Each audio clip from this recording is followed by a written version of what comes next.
काही मित्र तुम्हाला रोज भेटत नाहीत. नमस्कार मित्रांनो, मी आहे इंद्रजीत. आम्ही या शब्दांच्या प्रवासामध्ये.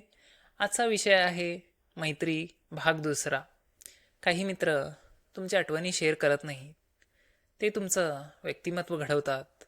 कॉलेजमधली ती वर्ष, ती फक्त मजा नव्हती, ती ओळख शोधण्याची प्रक्रिया होती. मित्र तुमचे कमतरता पाहतात, तुमची चुका पाहतात, तरीही तुमच्यासोबत असतात.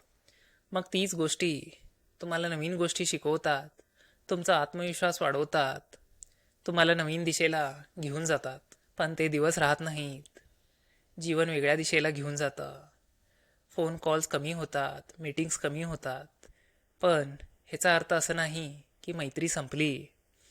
खरी मैत्री सतत उपस्थित राहणं नाही, ती मनात जागा राखणं असते. काही मित्र तुम्हाला रोज भेटत नाहीत, रोजच्या आयुष्यात असत नाहीत, पण कधीकधी भेटतात तेव्हा तुम्हाला त्याच आयुष्यात, त्याच आठवणीत, त्याच मजेत घेऊन जातात. तुम्हाला हा विषय आवडला असेल तर ह्याच्याबद्दल तुमची प्रतिक्रिया सांगा.